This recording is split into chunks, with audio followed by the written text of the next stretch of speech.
Welcome back to First Love Yourself, where love, life, and Christ combine. If you're new here, go ahead and hit the thumbs up and subscribe to the channel. And in today's video, we are going to talk about quiet confidence. But before we get started here, I want to thank you so much for being a part of this journey of self-discovery and self-love with me. I really appreciate all of the love, the support, the people who have been here. I don't care if it's one person, 1,000, 20,000 people, 1,000,000 people. I'm just so grateful to be able to serve in the way that God sees fit. So go ahead and get comfortable because we are about to get into it. Let's go. So, quiet confidence. Why should we move in quiet confidence?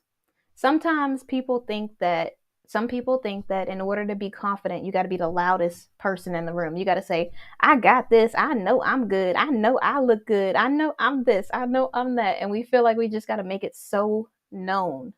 We feel like sometimes we may feel like we just have to be the one saying we got it going on. We got to say, well, I'm the whole table. I know that I'm enough and I add tax on it because I'm just like that. We just got this idea in our head that we really have to be so enthusiastic. We have to be so outgoing. We have to verbalize our confidence. But the best type of confidence that we could have is in quiet confidence. Someone who actually knows who they are without having to prove to someone else that they're that person. When I used to be in relationships a long time ago, I would always feel like I had to prove that I was worth it. I had to prove that I deserved more. I had to prove. And the best way to prove something like that to someone else is to know it for yourself. Always remember you don't have to prove anything to anybody else. You just have to be the best version of yourself. My hair is like falling down. It's fine.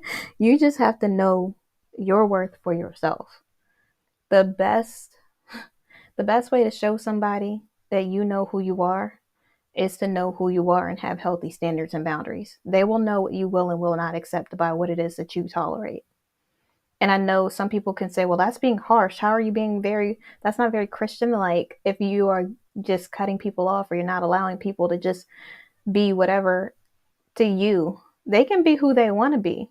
It's your job to decide if you're going to accept or not accept that behavior. It's your job to decide whether that is something that's acceptable, that actually coincides with your life, with your goals, with your passion, with your vision, or it's not. And it's not to be nasty to someone else or to treat them badly. I'm not saying be disrespectful. I'm saying respect yourself. Sometimes we feel like in order to be Christian, you got to let people walk all over you. That is not being Christian. That's the adversary in full. Because God would never want his child to be treated like trash. God would never want you to settle for less than his best. God would never want you to say that, oh, well, the bare minimum is good. He would never want you to be treated like that. He would want you to be treated like royalty. Men, you are a king. You are leaders. And you deserve to be treated as such. If you want a woman to submit to you, then you got to be a man that can lead. You got to be the type of man that we'd be willing to submit to. You know what I'm saying? And sometimes we feel like every woman is supposed to submit. No, it's the wife submitting to the husband. Not every man is a husband. And I don't mean that as a dig. I just mean like, I don't mind submitting to a man that can lead me, a man that is covering me, a man that's protecting me and making me feel safe and seen. I would without a shadow of a doubt submit to that man. Am I going to submit to a man that doesn't have no vision, that doesn't has no guidance, that's not a nice person? No. Why would I want to submit to that? That's more control than submission. So just things like that. And for women too, like we put all of this pressure on these men, like they have to be perfect and we're not perfect. Like they got to do all of these things right. If we want to be the type of woman that's loved like Christ loved the church, we have to be the type of woman that can be loved like Christ loved the church. You think it's going to be easy to love someone if you push people away like I used to? You think it's going to be easy for someone to love you if you don't love yourself? If you don't know God's love? We have to really try to focus on us so we can build that quiet confidence. There's 3 things that I wrote down earlier that I feel will help us with building quiet confidence. The first thing is to be healthy. And I know you're probably saying, I knew you were going to throw nutrition into this. I don't just mean nutritionally, I mean mentally and physically. I mean, we got to get our mind right. We got to make sure that we are feeding our mind and educating ourselves with things that are going to really fill us up, things that are going to really bring us to another level. If we're going to be stagnant, if we're going to be comfortable, we're not becoming better. And that's not going to breed confidence. You only breed confidence when you are confident in yourself, and you get more confident by learning more knowledge. You get more confident by educating yourself more. When you learn more, when I'm reading every day like I'm supposed to, not like I have to, but I do love reading, but sometimes I skip a day or two or whatever, or a week. No, I'm always reading throughout the week, just not reading consistently for like 20 minutes. It might be I'm reading 5 minutes here, 5 minutes there, a couple minutes here, a couple minutes there, not consistently reading within my 20 to 30 minute block that I usually read in. And so when I'm reading consistently in that block every day, I really feel super educated. I feel confident in what it is that I'm saying because I'm knowledgeable about that subject, because I'm learning things about that subject, because I know more about this thing, this topic. And when you're having a conversation with someone, it's easier to hold a conversation when you have more knowledge, when you know what you're talking about. It's kind of hard to fake it till you make it when you don't know anything about any parts of a boat. When you get into a conversation with somebody and they're talking about a boat, if you don't know about the thing that, the steering wheel, I know it's not called any of those things. I don't know anything about boats for real. I'm probably gonna have to study to find out. But the anchors and all the different things that boats have, the motors, whatever. If you don't know any of the parts, if you don't know what the parts of the boat are for, or the little thing that helps you with direction or whatever it is, right? If you don't know any of those things, you can't hold a conversation with someone that owns a boat. You can't hold a conversation with someone who's interested in boats, or who could be a friend, and you're like, okay, well, we can have a common interest in me wanting to learn more about boats, and I can say this is what I know so far. You have to really educate yourself in those fields so that you can be more knowledgeable and more confident in when you're speaking, because nothing gives you more confidence than knowing what you're talking about. Even if you don't know 100% everything, knowing a little bit of information about everything will allow you to be well versed in different areas and hold separate conversations, or hold different types of conversations, instead of just being with one group of people, or instead of just being stuck in one place. And also, health has to do with your physical fitness. I know not everybody wants to talk about it because we're body positive, and I think it's great to love the body that you're in. I also think it's great to be healthy in whatever healthy looks like to you. It might be just a separate, different choice of foods because you get less energy with this other type of food. It might look like I made a healthier choice. I don't eat healthy consistently, but I made a healthier choice here. It might be, well, instead of me doing, and I was going to use salads as an example, but we have this, I don't know where this myth came from, but we have this idea that eating a salad, no matter what you put on it, makes the salad healthy. Can I please debunk this myth real quick? I'm not trying to step on people's toes or anything, but I'm gonna give you a little secret, a little pro tip, and I hope I don't offend too many people. When you are eating a salad and you put all the extra fats on there, and you add like a cup and a half of dressing, you're better off eating a piece of chicken. Fried chicken, deep fried with a little bit of syrup or honey on it, like chicken with waffles. Eating that salad with all that stuff on it. And I know you're thinking, I'm eating a salad, it's healthier, this is good. But when you put all the extra stuff on there that is not good for you, like especially when you're eating different types of dressings like ranch or blue cheese or French or Catalina, like those are the more fattening dressings because it has more sugars and like all the bad stuff is in there. That's why it tastes so good. But yeah, and healthy stuff tastes good as well. It's just a different type of good. You know what I'm saying? For those of you that don't eat healthy all the time. When you go to your grandma's house, when you go to different places and they cook that soul food, it's nothing healthy in there. They say no calories at grandma's. You still get calories, but in your mind, you're like, I don't know how long it's been since I had this fried rib. This, I'm just saying, and it's not good for you, but it's just, oof. But yeah, we have to just make healthier choices. For me, like I haven't been eating the best lately. I've been eating at least one bad thing every day for like the past month. And I don't mean like all day. 95% of my day I'm eating healthy. and the other 5% is like a little mini chocolate bar or a little mini Twizzler or or a sour head. Something like that is what I would eat every day during this whole month since Halloween. And maybe even the week before Halloween. But anyways, that's neither here nor there.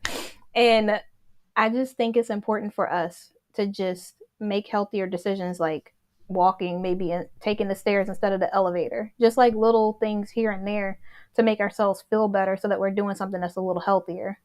Because when you're taking care of your body, that gives you confidence as well. For me, I feel way better when I'm exercising and eating healthy than when I eat trash. Like when I'm eating stuff that I know is bad for me, it's not making me feel confident. It's making me feel like, and when I take pictures or I'm in this video, I might be like, I don't, let me go ahead and hide this because I might be a little bloated because I ate bread or whatever else it is. And when you're eating healthy, it gives you more confidence because regardless of what you look like, you've been doing what you need to do. So I think it's important for us to do that so that we can be more confident. The second thing, be the person that you want other people to be. You got this long list of what you want this guy, this romantic partner to be. You got this long list of, these are my friends. They got my back. They're going to be like this. They're going to be like that. And it's so cool that you have an idea in your head of what you want your friends to be like, but be that friend. Like, don't just expect people to be something that you're not. If you're not trustworthy, you're probably not going to have trustworthy friends because you are the sum of the 5 people that you hang around. That's something from a book. I can't remember what book, but, and if that's true, if all of your friends are not trustworthy, then you might not be trustworthy either. If you want friends that are honest with you, you might have to be honest. And I don't mean you hurt people's feelings and crush their spirit and their soul. I mean that you just are in a calm, caring, loving way telling them the truth because you care about them advancing in their life. Not because you're hating on them or because you want to keep them stagnant, but because you really, truly want to help them. Sorry, I don't know if you could hear me because I didn't realize I covered that. But you have to be the type of person that you want people to be in your life. If you want a man who's consistent, you're going to have to consistently be working at your business that you've been talking about that you haven't done nothing with for weeks. You're going to have to be the type of person that's like, okay, I want a man who's pursuing me. Maybe you pursue your dreams and then that man will pursue you. Maybe if you're saying that you want someone who is going to be honest with you, maybe you have to be honest with the people that you're talking to instead of saying, oh yeah, I cook and clean. You ain't cook nothing. You use your kitchen as a closet. Like, stop pretending like that's what you do. And I'm not saying the man can't cook, but I'm just saying, like, just be honest. If you want an honest person, you're gonna have to be honest. And I don't mean you hurt people and break people's spirit. I just mean that in a loving, caring way. You just let your yes be yes and your no be no. If you're not okay with something, speak up. Don't just pretend like you're this person that you're not. Be who you are, the best version of yourself. And you will attract the like-minded people in your life. If you're successful, you're going to attract a successful person. If you are, and I don't mean success looks differently. Success is not money. It could be you're content and you are grateful and thankful for the life that you have. And the person that you're with will be grateful and thankful for the life that they have as well. If you're pursuing your dreams, they might be the person that pursues their dreams as well. If you have a vision for your life and you're sticking to it, they're going to have a vision for their life and they're going to be sticking to it or working towards it. So you have to make sure that you are the person that you want other people to be. And that will add to your confidence because you'll know who you are. You won't have to pretend like you're something that you're not. You won't have to pretend like, and you don't have to be perfect either.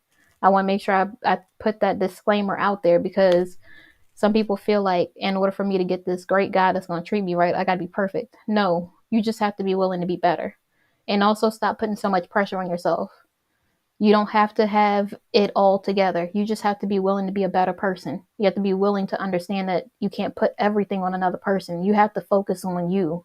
You have to work on yourself because sometimes when we get into friendships or relationships, we feel like we got to say, this person didn't do this. This person didn't do that. Okay. And what are you doing? Like, we got to really just take accountability for our own actions and focus on the things that we can control. We can control what we do. And you know what your limits are. Like, if you're focusing on you being a better person and doing what you need to do, it doesn't matter what the other person does. That's on them. It's not your job, your duty, or your responsibility to make somebody be something that they're not. It's your job, duty, and responsibility to be the best version of you. So just always remember that, and that'll keep you confident. The third and final thing is knowing your worth. You know, there's a lot of people that come to me that will say different things like, oh, I know my worth. I know what I deserve. I'm this, I'm that. And they will say all these things that they think that they are, or they'll have unrealistic expectations of life. Like, I just want this fairy tale ending. The fairy tales don't even end like that. You see the part twos that come out that are horrible. Anyways, no, but seriously, like sometimes we don't know our value. We don't know that we're more precious than rubies, that we're a holy nation, a royal priesthood. We don't understand that God took his time creating us. We don't understand that we do deserve to be treated like Christ loved the church. We don't understand that there is value in us. It could be, and I'm just taking this from a podcast because I have this thing on repeat whenever I get down about something, or I need hope, or I need to refocus on what it is that God promised me. And I have this thing playing, and it's like, you got to say what your advantages are, what it is that you bring to the table. But but it's like, what is it that you add to other people's lives? And sometimes when you're thinking about it, you're like, I don't add anything. And in this podcast, she was like, it could be something as simple as your smile. So I don't know why I did it like that, but okay. Anyways. Okay, so it can be something as simple as your smile, but you bring your smile to your friendships and your relationships. When people see you smile, it just automatically makes them smile. It brightens their day. All of a sudden, it lights up a room because the light inside of you is the light that God gave you. When I smile, when I think about God, when I think about the goodness of God, when I think about how amazing God has been in my life and the things that he's done, I can't help but smile, you know? So when people see me somewhere and I'm talking to them or having a conversation, they're like, why are you always happy? I always have joy. I'm not always happy. I'm a human being. I have issues like everybody else. But even though I have issues, even though I go through trials and tribulations, even though things don't always go my way, I still have joy. That's I feel like that's a cheat code for real, because people are like, what? I just have so many things going on, and things do happen in life, and life is not always perfect. But knowing that God got me really gives me this peace, this contentment, this joy unspeakable that other people don't understand, that are not believers. They can't understand why I would smile through struggling, why I could smile if I lose a job, why I could smile if I have a break, if someone breaks up with me or I break up with someone, why I could smile if I lose everything, I'm going to be okay, you know? Why I could feel so content and knowing that everything is going to be fine, even though everything looks disastrous. Like when I lose a family member, a friend, how is it that I could be so content in my life? And it's because of God. That's the cheat code. It's God. Like, I don't know if you understand. Like, I wish everybody could feel the feeling of God in their life, his presence, his covering, his protection, him just being there, being able to guide you, to lead you, knowing that no matter who is there for you or who isn't, God is going to be with you always. That feeling of security and knowing that God will always love me no matter what decisions I make, knowing that everything is going to be okay, even if it doesn't look like it's okay in this moment. It's like, I wish everybody could feel that type of joy and contentment in their life, because life is going to hit you hard. And am I always like smiling through everything? No, but I always feel fine. Like when I lose people, when I lose things in my life, when I'm going through the worst parts, when I feel like sad because something happened to me, I still feel content. I still feel like I know God got me no matter what. No matter what's happening around me, no matter who leaves, who stays, it don't matter, you know, because that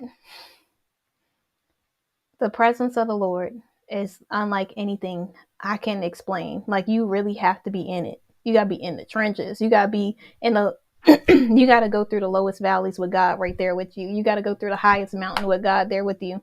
You got to get accolades and criticism and know that God's there with you in order to feel this feeling. Like, I used to try to search for this feeling in relationships and other places, thinking that a person was going to be able to make me feel what only God can make me feel.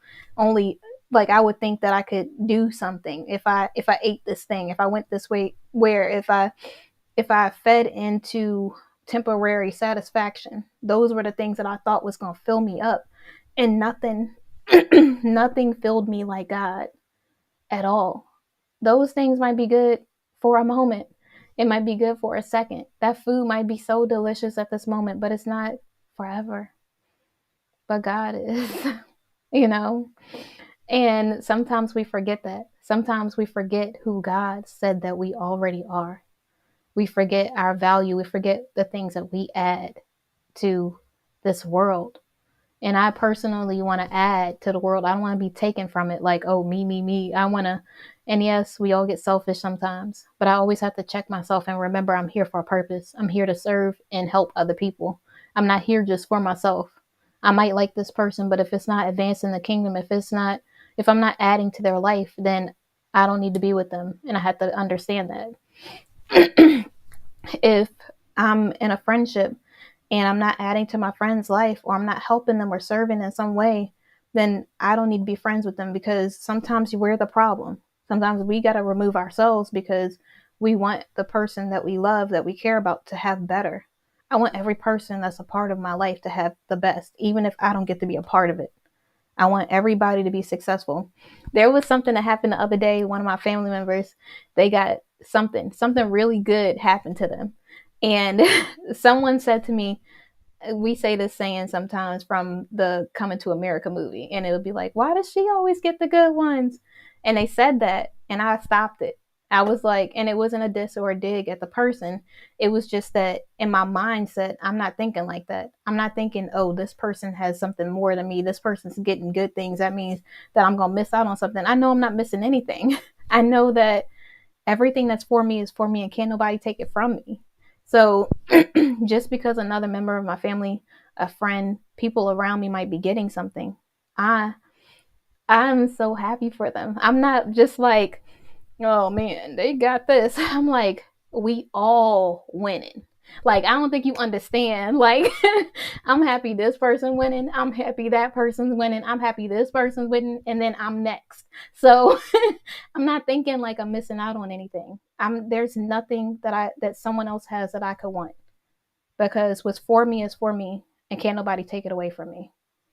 So if a blessing is in the neighborhood, I'm next. If this person is getting married, I'm next. If this person is getting a promotion at work, I'm next. If this person's finances is advancing, I'm next. Like, that's how I think of it. I don't think of it as I'm going to miss something, because can't no blessing miss you that's coming to you.